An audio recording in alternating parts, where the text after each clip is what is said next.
అటు ఆంధ్రాల రాజకీయ పార్టీల ప్రచారం కోసం ఒక దిక్కు జగనాల సారు బస్సు యాత్రను షురూ చేసి జనాల మధ్య తిరుగుతూ ప్రచారం చేస్తుంటే ఇటు తెలంగాణలో సుతా కేసీఆర్ సారు బస్సు యాత్ర షురూ చేసిండు.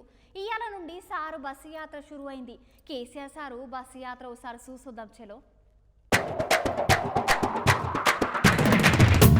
అవునోళ్ళ కేసీఆర్ సార్ ఇయ్యాలటి నుంచి వెళ్ళి తెలంగాణ మొత్తం బస్సు యాత్ర షురూ చేసిండు.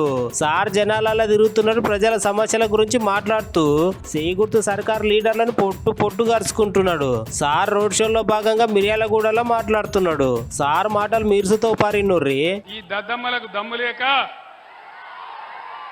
ప్రాజెక్టు తీసుకుపోయి కేఆర్ఎంబి చేతిలో పెట్టి మొత్తం పంటలను ఎండబెట్టినారు సాగరాయకట్లు. తెలంగాణ వచ్చిన తర్వాత పంటలు ఎండినాయంటే ఇదే మొదటిసారి. రైతు బంధులో దగా, రైతు బీమా ఉంటుందో ఊడుతుందో తెలియదు. బ్రహ్మాండంగా కేసీఆర్ ఉన్నన్ని రోజులు రెప్పపాటు కూడా పోని కరెంటు కట్కా బంద్ చేసినట్టే మాయమైపోయినది.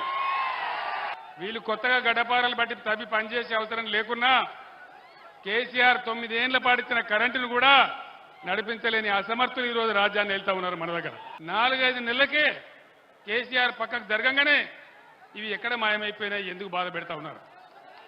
సమాధానం చెప్పాలా? ఈ జిల్లాలో ఉన్న మంత్రులు ఇక కేసీఆర్ని తిట్టాలి, ఒకటే పని, ఏం లేదు. కేసీఆర్ని తిట్టాలి, పాపం గడుపుకోవాలి తప్ప పంటలు ఎండగొట్టినారు, రైతు బందెగా పెట్టినారు, రైతు బీమా 5 ఎకరాలకని రైతు బంధు 5 ఎకరాలని మాట్లాడుతూ ఉన్నారు. ఏం పోయింది మీ అబ్బా సొత్తా? ఏమైంది ఇచ్చేదానికి మీ బాధ ఏమైంది?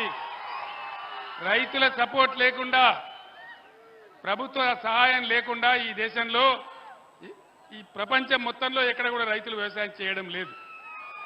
దాన్ని గమనించే భారతదేశంలో మొట్టమొదటిసారిగా రైతులకు అండగా ఉండాలి, రైతు నిలబడాలి, రైతు అప్పులు తీరాలని మేము బడ్జెట్ నుంచి సంవత్సరానికి 15-16 వేల కోట్లు పెట్టి బ్రహ్మాండంగా రైతు బంధు